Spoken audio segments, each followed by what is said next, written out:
InsyaAllah.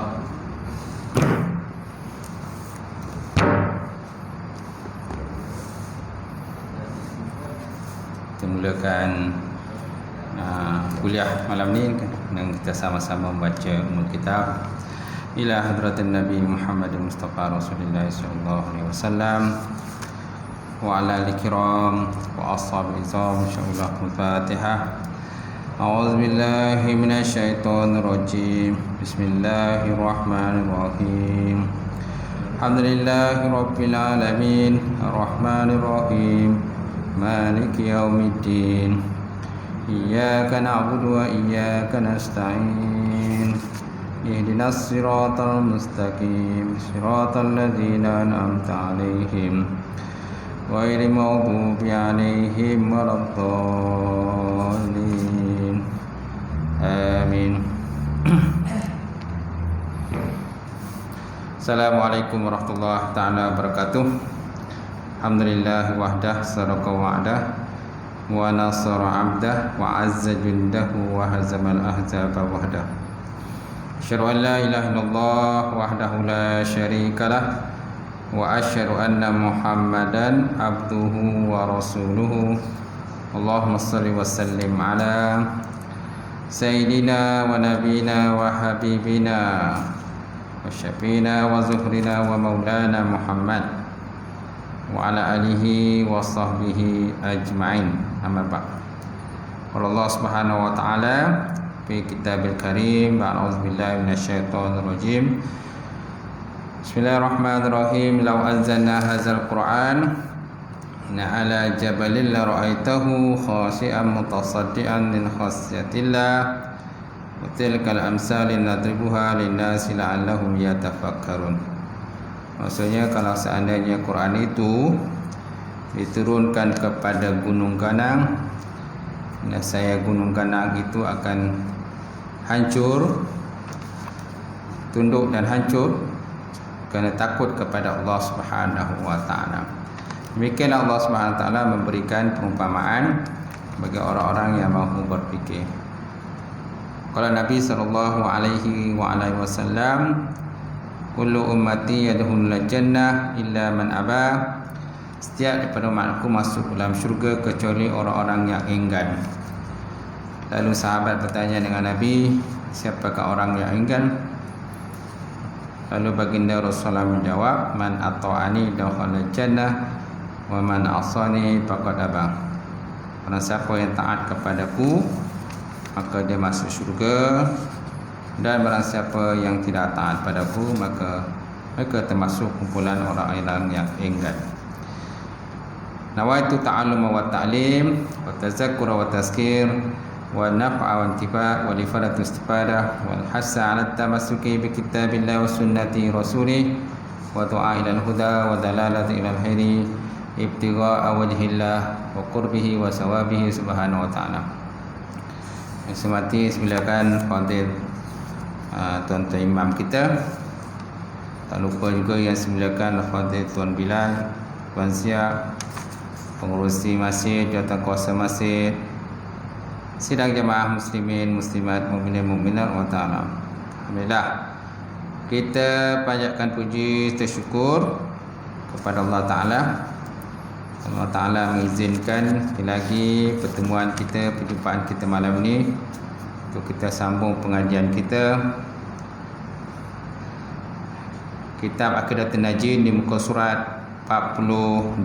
Betul 42. Syahdan. Betul tak? Syahdan Baik.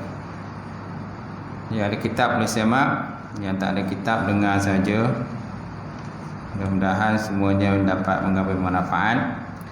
Qala musannifu ta'ala wa nafa'ana bi ulumihi fi dari amin. Telah berkatalah oleh musannif atau pengarang kitab dan telah beri manfaat akan ilmunya insya-Allah dalam dua negara, dunia dan akhirat.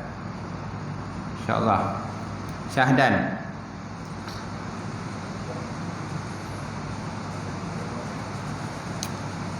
Hujan betul. Syahdan, bahwasanya telah terdahulu perkataan bahawa kekuasaan Allah Ta'ala atas menjadikan alam yang lain yang terlebih elok daripada alam ini. Dan dari kerana inilah diiktirad, dibangkang, dibantah. Dan dari kerana inilah dibantah, iktirad oleh Al-Baqai, nama seorang ulama lah, Al-Baqai. Dia bantah atas siapa dia bantah? Di atas Imam Ghazali. Kata-kata Imam Ghazali pada katanya laisa fil imkan ibda'a mimma kana. Laisa fil imkan abda'a mimma kana. Artinya tiadalah pada yang lagi hendak diadakan itu terlebih elok daripada barang yang telah ada ini. Itu bantahannya lah. Tiadalah pada yang lagi hendak diadakan itu terlebih elok daripada barang yang telah ada ini. Dengan bahawa ada pada perkataannya itu nisbah lemah kepada Allah Ta'ala daripada berbuat yang terlebih elok daripada alam yang sudah ada ini. Tetapi dijawab daripada iktirad Baqai ini. Yang ini mana yang kata-kata Al-Baqai ini? Kata Baqai itu laisa fil imkani abda' mimma kana lah. Itu kata-kata daripada Baqai. Tetapi dijawab daripada iktirad Baqai itu dengan bahawa muradnya itu bahawa tiada mungkin bahawa didapat yang terlebih elok daripada alam ini kerana ketiadaan ta'aluk kudrah Allah Ta'ala dan iradahnya dengan mengadakan terlebih elok itu. Dan jikalau dikenak Allah Ta'ala nasai mengadakan ia yang terlebih elok daripadanya kerana Allah Ta'ala itu amat kuasa, maka tiadalah pada kalam Imam Ghazali itu barang yang mengenaki nisbah lemah kepada Allah seperti barang yang telah diwaham akan dia oleh Al-Baqai. Pada itu maka iktirad ia atasnya, maka bantah ia atasnya. Okey, jadi mana ada dua mana ada perdebatan lah, di mana Imam Ghazali kata Allah Ta'ala tak mustahil lah kan menjadikan alam yang terlebih elok daripada ini. Tak? Tiada ia pada barang lagi nak diadakan terlebih elok. Sedangkan kata-kata Baqai lagi, dia kata tiada maknanya tak mungkinlah Allah Ta'ala nak jadikan alam yang lebih elok daripada ini. Kata Imam Ghazali boleh saja. Mana ada dua pendapat lah. Ghazali kata boleh Allah Ta'ala menjadikan alam terlebih elok daripada alam yang sekarang ini. Sedangkan Baqai kata tak mungkin Allah Ta'ala akan menjadikan alam yang terlebih elok daripada alam yang sekarang ini. Macam tu. Maksud daripada kata-kata Imam Ghazali itu maksudnya tiada ta'aluk kudrah Allah Ta'ala pada menjadikan alam ini. Bukan makna Allah Ta'ala tak boleh menjadikan. Boleh je Allah Ta'ala menjadikan alam terlebih elok daripada ini. Kan dia berkuasa menjadikan alam yang lain kalau dia nak jadikan alam. Tetapi persoalannya tidak ta'aluk kudrah Allah Ta'ala untuk menjadikan alam yang lain. Tak ada ta'aluk. Yang ta'aluk kudrah Allah Ta'ala ini, ia menjadikan alam yang sedia ada, yang telah Allah Ta'ala ciptakan ini. Itulah yang kata balahan pembantahan yang berlaku lah, yang nak sebut di syahdan di sini. Kata musannif. Ulang semula syahdan. Bahawasanya telah terdahulu perkataan bahawa kekuasaan Allah Ta'ala atas menjadikan alam yang lain yang terlebih elok daripada alam ini, dan dari kerana inilah diiktirad, dibantah oleh Baqai atau Imam Ghazali pada katanya laisa fil imkan abda'a mimma kana. Tiadalah pada yang lagi hendak diadakan itu terlebih elok daripada barang yang telah ada ini, dengan bahawa ada pada perkataannya itu nisbah lemah kepada Allah Ta'ala daripada barang yang lagi elok yang terlebih elok daripada alam ini yang sudah ada ini. Tetapi dijawab daripada i'tirad bakal itu dengan bahawa murad maksudnya itu bahawasanya tiada mungkin bahawa didapat yang terlebih elok daripada alam ini kerana ketiadaan ta'alluq kudrah Allah Ta'ala dan iradahnya dengan mengadakan terlebih elok itu. Jadi maknanya Imam Ghazali berpendapat bahawa Allah Ta'ala tidak akan menjadikan alam yang lain yang selepas daripada alam ini. Sedangkan Baqai kata tak mustahil.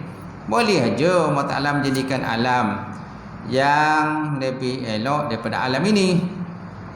Kata Imam Ghazali kata maknanya Allah Ta'ala tidak menjadikan alam lebih baik pada alam ini, maksudnya tidak ta'alluq kudrah. Ta'alluq kudrah je.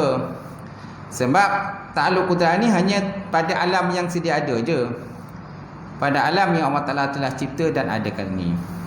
Sedangkan alam yang lain kan tidak ada ta'alluq kudrah Allah Subhanahu Wa Ta'ala. Alam sedia ada ni pun banyak tuan-tuan, bukan sikit.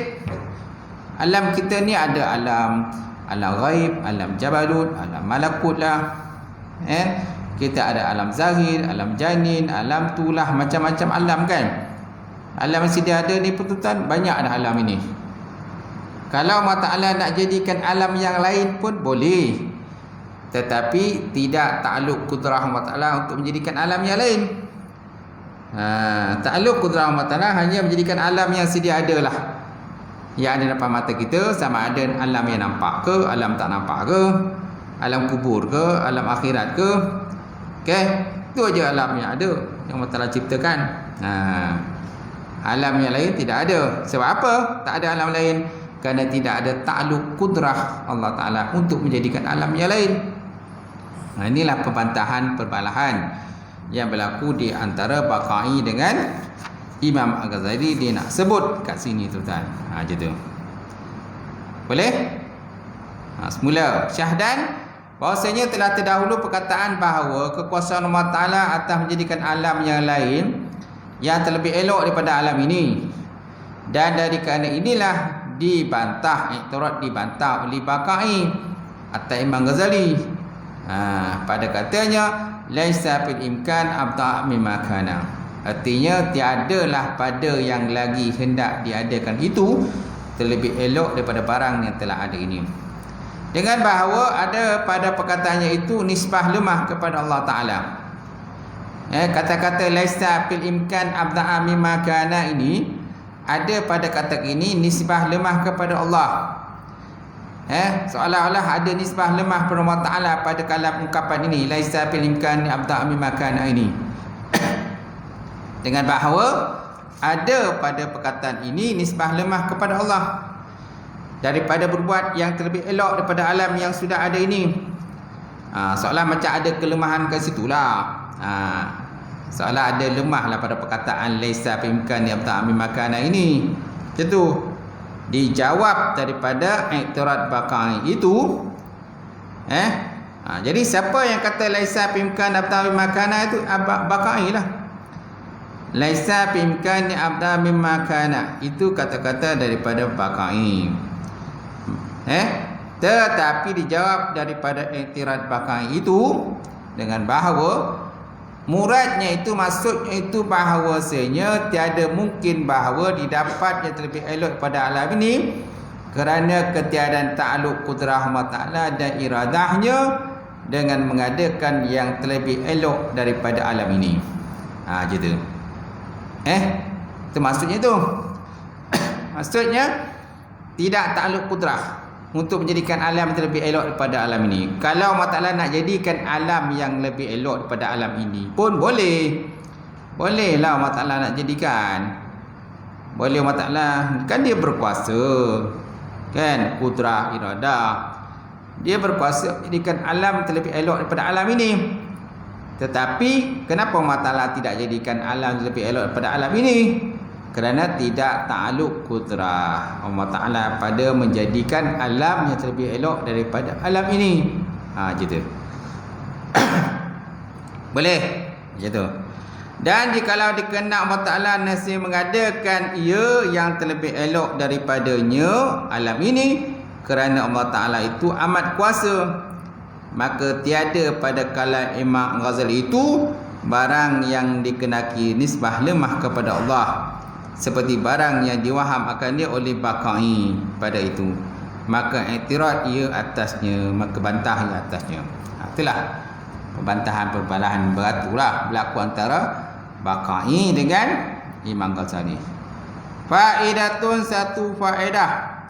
Ditanya setengah ulama daripada barang yang berkata tiada kuasa Allah Ta'ala itu bahawa hendak mengeluarkan daku daripada miliknya, adakah kufur atau tidak?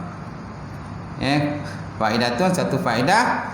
Ditanya setengah ulama daripada orang yang berkata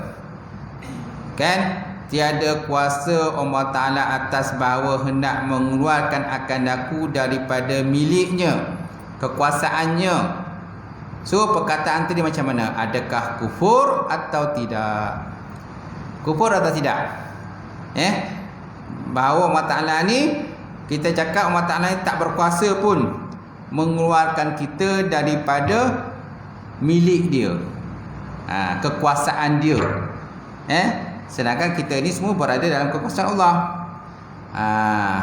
Kalau tiba persoalan Allah Ta'ala tak berkuasa pun nak mengeluarkan kita daripada milik dia, so adakah perkataan itu kufur atau tidak?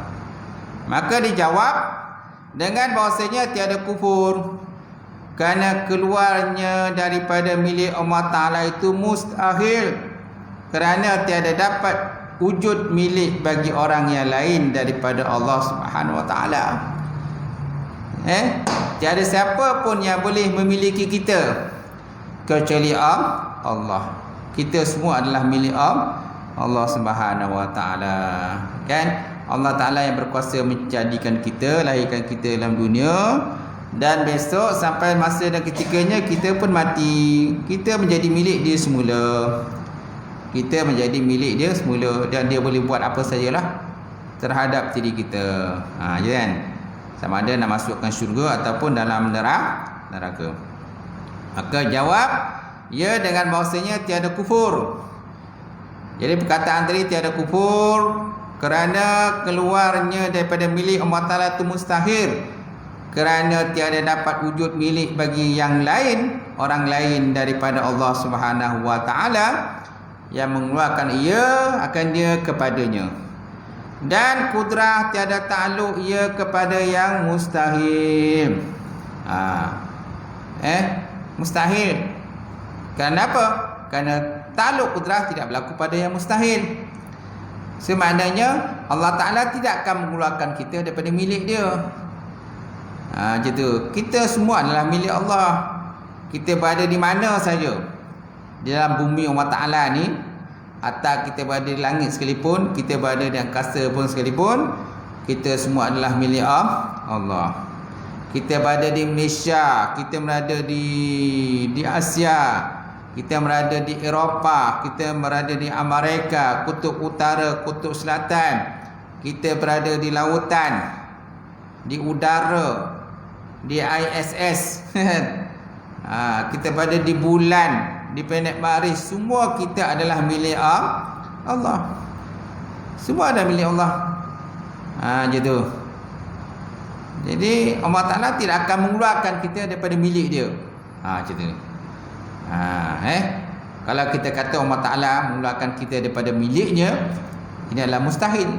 Mustahil lah Allah Ta'ala mengeluarkan kita daripada miliknya. Baik, ulang semula. Maka jawab ia dengan bahasanya tiada kufur, kerana keluarnya daripada milik Allah Ta'ala itu mustahil, kerana tiada dapat wujud milik bagi orang yang lain daripada Allah Ta'ala yang mengeluarkan ia akan dia kepadanya. Dan kudrah tiada takluk ia kepada benda yang mustahil. Mustahil lah. Allah Ta'ala tak ada takluk kudrah pada mustahil.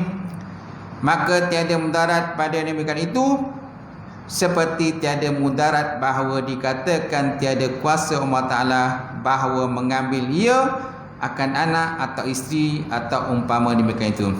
Tetapi adalah perkataan demikian itu tiada sunyi daripada jahat adab. Jadi perkataan ni macam tak beradab lah. Kan?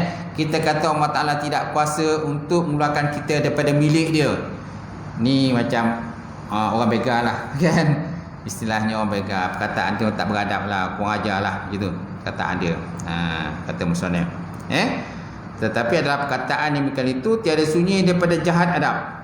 Maka yang sebenarnya bahawa jangan dikatakan tiada kuasa Allah Ta'ala pada demikian itu, hanya dikatakan tiada ta'aluk kudrah Allah Ta'ala pada demikian itu, kerana segala perkara itu mustahil, maka kudrah itu tiada ta'aluk kepada benda yang mustahil.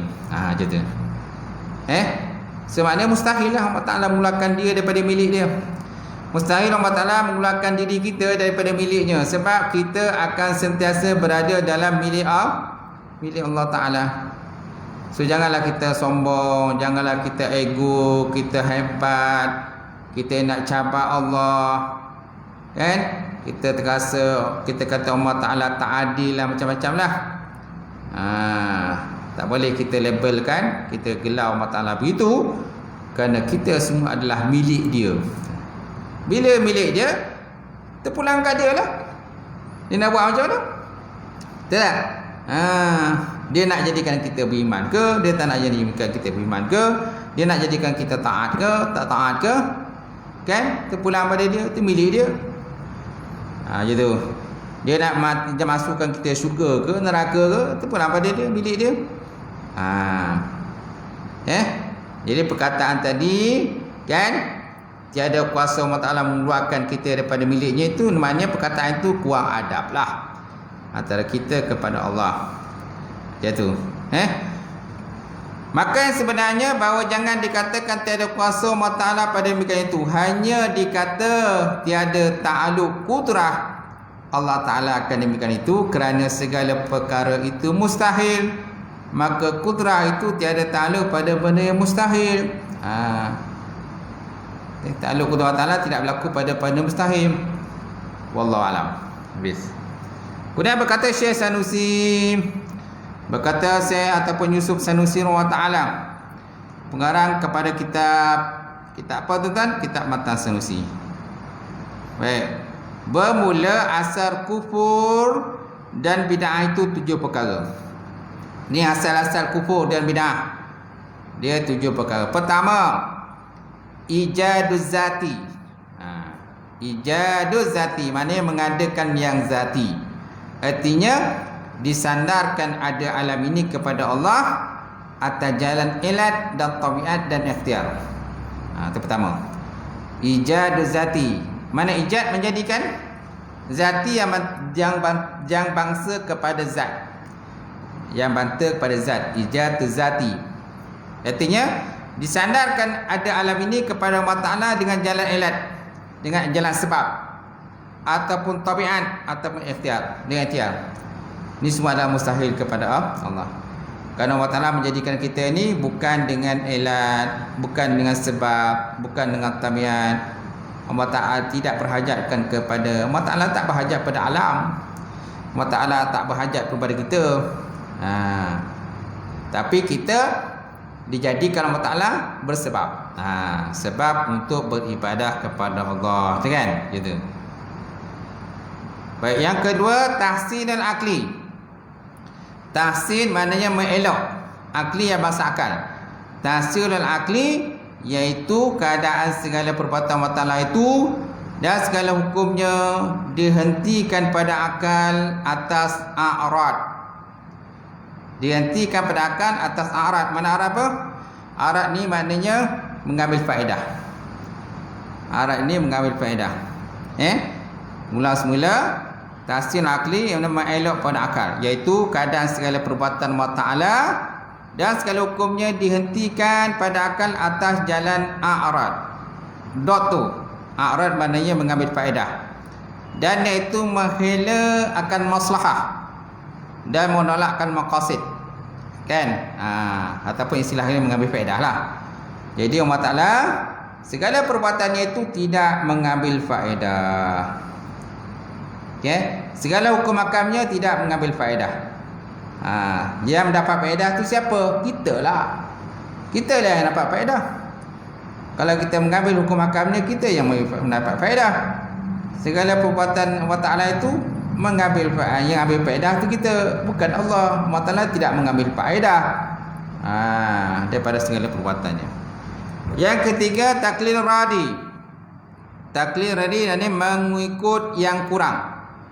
Mengikut yang kurang, iaitu mengikut akan orang lain kerana cemburu dan menolakkan dan menolong dengan tiada menuntut bagi yang sebenar. Taklid radi, mana mengikut yang kurang, iaitu mengikut orang lain kerana cemburu dan menolong dengan tiada menuntut bagi yang sebenar. Jadi, kemudian yang keempat, rabatul adi. Rabitul adi mana mengikut adat.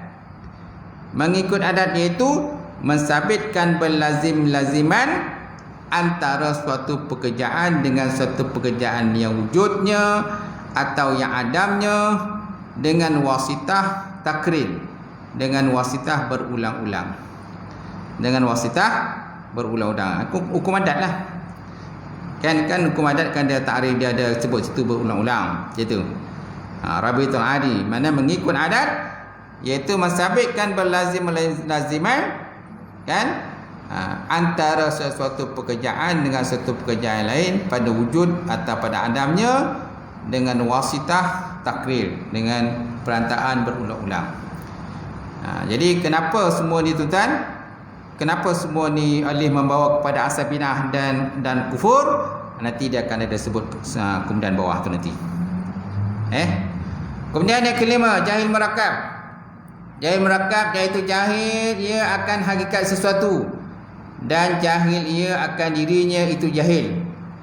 Itu jahil merakab. Jahil ni merakab mana bersusun-susun lah.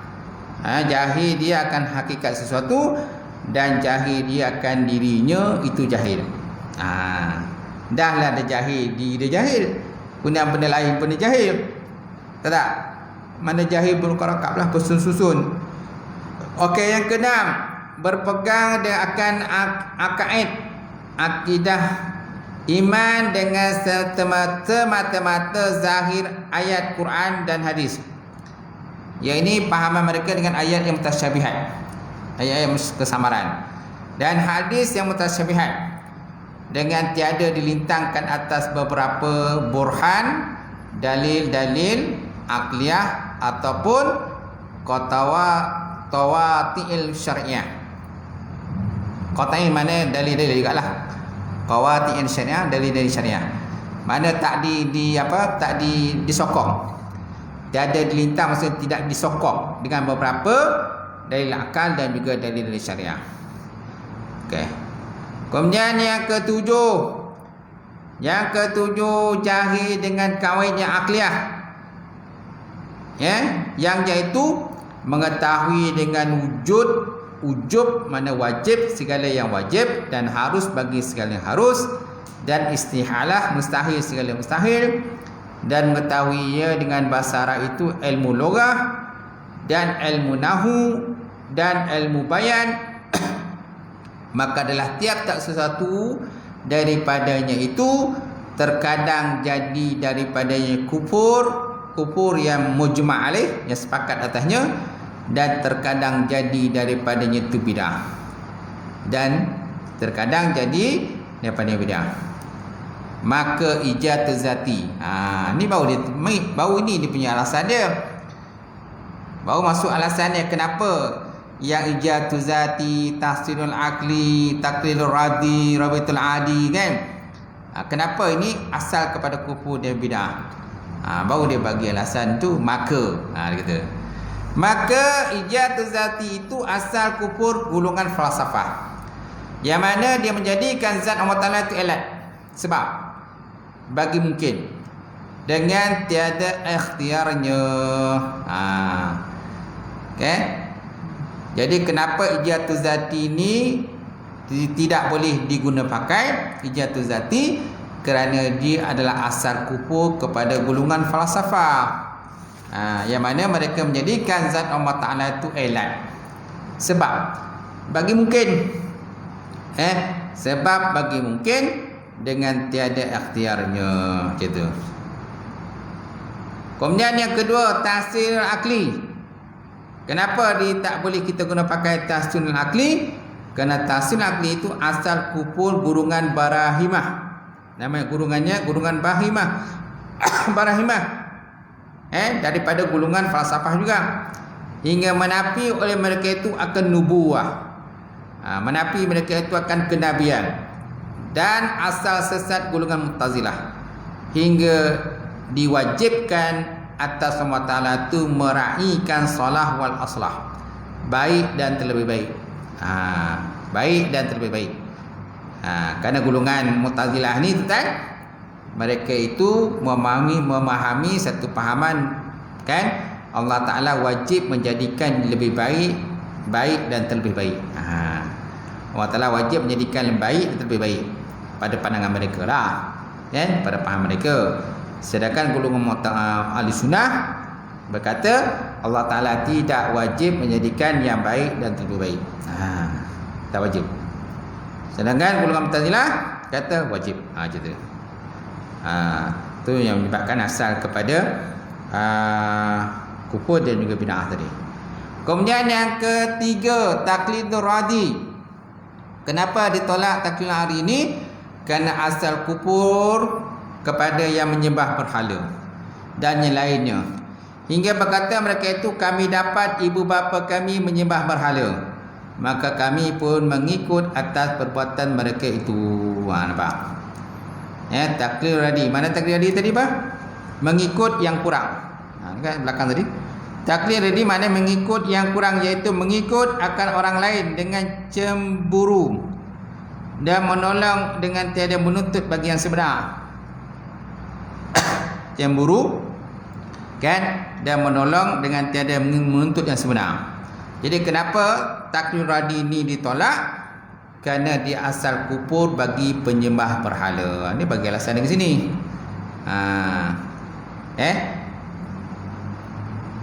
Dan lainnya, hingga berkata mereka itu, kami dapat ibu bapa kami penyembah berhala, maka kami pun mengikut akan perbuatan mereka. Namanya mengikut-ikut lah, kan. Jadi mak ayah ada sembah berhala, mereka pun ikut sembah berhala. Sebab sembah berhala mereka pun tak tahu. Kami ikut-ikut je, kan. Mak bapak kami, nenek moyang kami sembah, maka kami pun sembah. Kenapa sembah? Tak tahu. Mereka kata ni Tuhan. Mereka kata ni Tuhan. Itu kita sembahlah Tuhan, kan. Yang peliknya, Tuhan diciptakan dahulu, Tuhan diciptakan kemudian. Pembuat Tuhan diciptakan dahulu. Kan lemah, kan? Kan bangang je, kan. Tuhan diciptakan kemudian. Patut berhala tu Tuhan diciptakan kemudian. Pembuat Tuhan itu dicipta dahulu. Betul tak? Antara berhala dengan pembuat berhala, siapa dulu? Berhala dengan pembuat berhala, siapa dulu? Sudah tentu pembuat berhala yang wujud dulu. Pembuat Tuhan yang wujud dulu. So Tuhan wujud kemudian. Mestilah wujud pembuat berhala dulu, kan? Macam tu. Tapi yang Tuhan inilah, yang wujud kemudian inilah yang dianggap sebagai Tuhan. Macam tu. Yang dianggap sebagai Tuhan. Pahaman mereka, akidah ataupun pahaman mereka. Kemudian yang keempat, Rabitul Adi. Rabitul Adi asal kufur golongan Tabai'in. Namanya Tabai'in, dan sesat orang yang mengikut akan mereka itu daripada segala jahil mukminin, seperti ditambatkan kenyang dengan makan, sekira-kira tiada dapat menyalahi. Ditambatkan kenyang dengan makan. Kalau ada kenyang ada makan, tak ada makan tak ada kenyang, kan, gitu.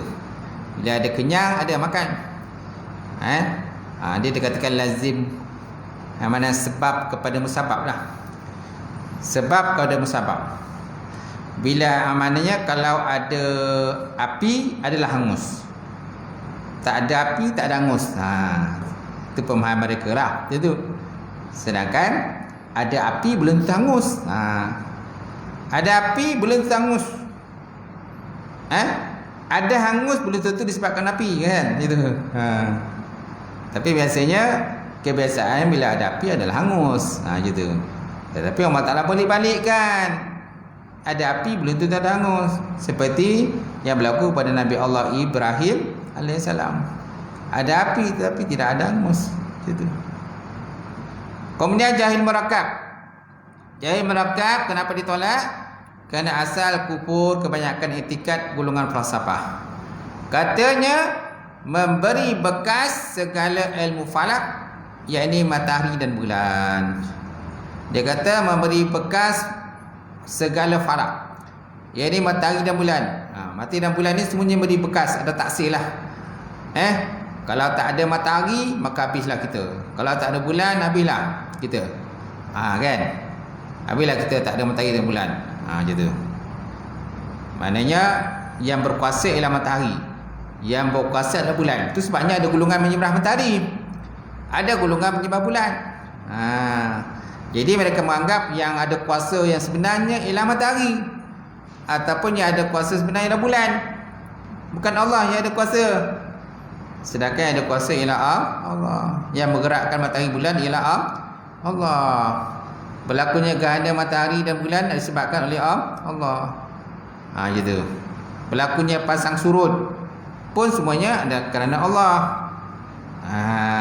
Walaupun zahiriatnya menyebabkan pasang surut itu ialah kan bulan dekat dengan bumi kan, gitu. Dan yang keenam, kenapa ditolak yang keenam? Kan? Maknanya yang berpegang dengan zahir kitab dan hadis. Mana zahir ayat dan hadis itu asal kepada kufur golongan hasyawiyah. Namanya golongan hasyawiyah. Maka berkata mereka itu dengan syabih, penyerupaan dan berjisim dan berjihad, berpihak kerana mengambil akan zahir ayat yang mutasyabihat, ayat yang kesamaran, seperti Ar-Rahman wa ala arsy istawa. Allah Ta'ala bersemayam di atas arasy. Allah Ta'ala bersemayam di atas syarat. Jadi mereka berkata kan, Allah Ta'ala itu bersemayam macam mana manusia bersemayam.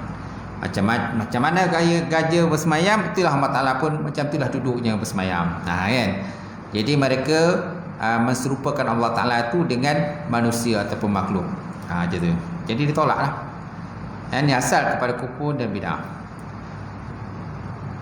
Ketahui olehmu tuan-tuan, bahawa ayat dan hadis Nabi itu dua perkara. Pertama dinamakan ayat muhkamat, dan kedua dinamakan ayat mutasyabihat.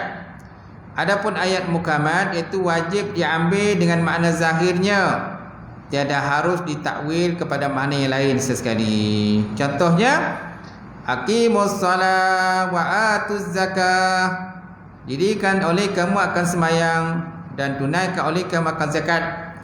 Dan demikian lagi, wala taqrabuz zina innahu kana fahishatan wa sa'a sabila, jangan kamu hampiri perbuatan zina, kerana zina satu perbuatan yang keji. Ini semua ayat muhkamat, ayat yang terang makna, bukan ayat yang mutasyabihat.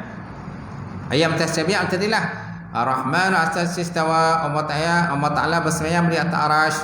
Ini ayat mutasyabihat. Dan mana lagi ayat mutasyabihat? Dan yang mutasyabihat ialah seperti firman Allah Subhanahu wa taala, yadullahu fawqa aydihim, tangan Allah di atas tangan-tangan mereka. Kan? Tangan Allah Taala di atas tangan-tangan mereka. Allah Taala bertangan.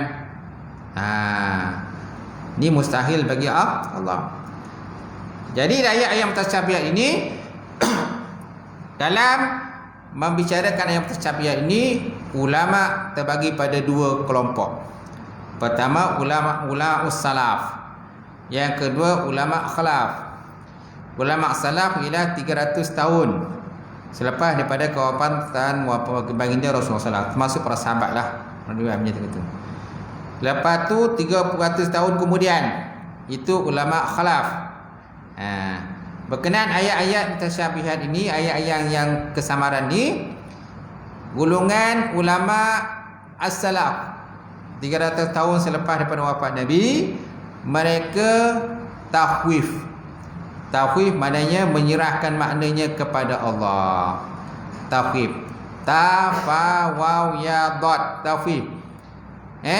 Mereka menyerahkan makna contoh tangan ni, mereka tidak mentafsirkan makna tangan, tetapi mereka tawakuf diam dan mereka menyerahkan maknanya kepada Allah. Macam tu.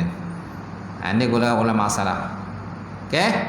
Jadi golongan ulama salaf ini kan, mereka ni dikatakan aslama, selamat kan. Kemudian yang kedua ulama khalaf. Ulama khalaf ni pula mentakwilkan dengan makna-makna yang layak kepada Allah. Kan?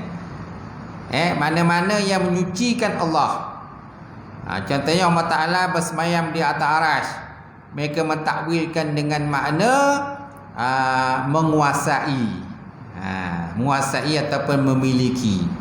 Allah Ta'ala menguasai, Allah Ta'ala memiliki. Kan macam tu. Tiga, tangan Allah Ta'ala di atas tangan-tangan mereka. Ini pun maksudnya memiliki, menguasai juga lah, menguasai lah. Tangan Allah Ta'ala di atas tangan-tangan mereka. Jadi Allah Ta'ala menguasai manusia itu. Kan, menguasai manusia. Lepas tu apa lagi ayat? Wa yabqa wajhu rabbik.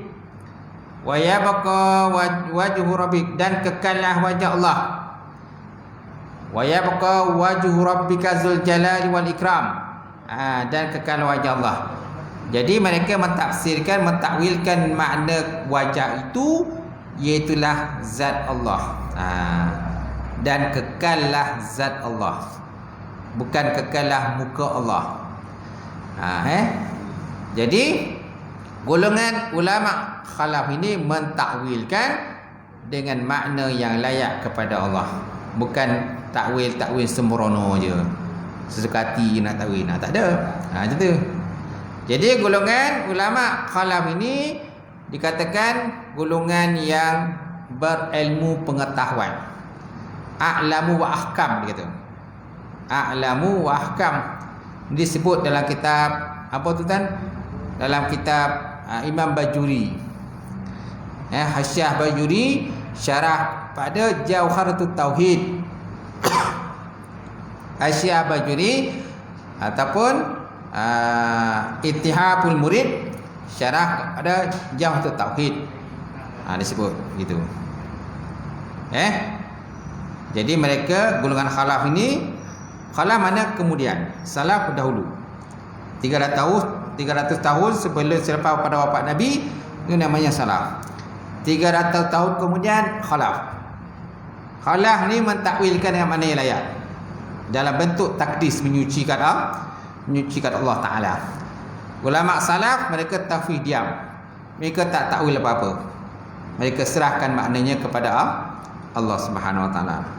Ada sebablah mereka tak takwil itu, ada sebablah. Itu. Itu. Baik. Dan yang mutasyabihat itu seperti firman Allah Ta'ala, yadullah fawqa aydihim, bermula tangan Allah Ta'ala di atas tangan mereka. Dan firman Allah Ta'ala, wa yabqa wajhu rabbik, dan kekallah oleh kamu akan muka Tuhan engkau ya Muhammad.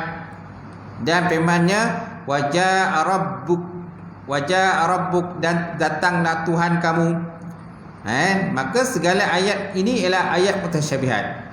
Wajib dipalingkan bagi makna yang lain daripada makna yang zaid itu dengan makna yang munasabah, yang sesuai dengan kawaid syariah.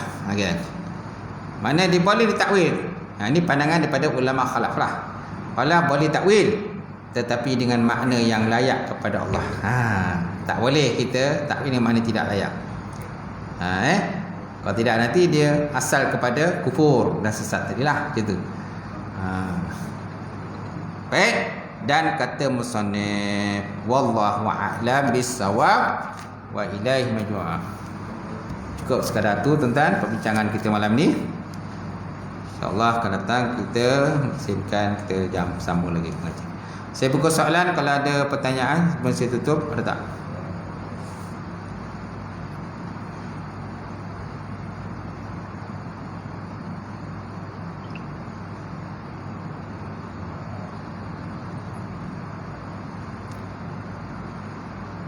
Ada? Tak ada? Alright. A'udzubillahi minasyaitonir rajim. Bismillahirrahmanirrahim. Alhamdulillahirabbil alamin. Wassalatu wassalamu ala asyrofil mursalin wa ala alihi washabbihi ajmain. Allahumma zidna ilman nafi'a wa yaqina sadiqa wa ala mutaqabbala wa rizqan halalan mubarakatan katsira. Wasyana fatai alim wa lana qulubana bi nur ma'rifataka wa qana ta'rifin.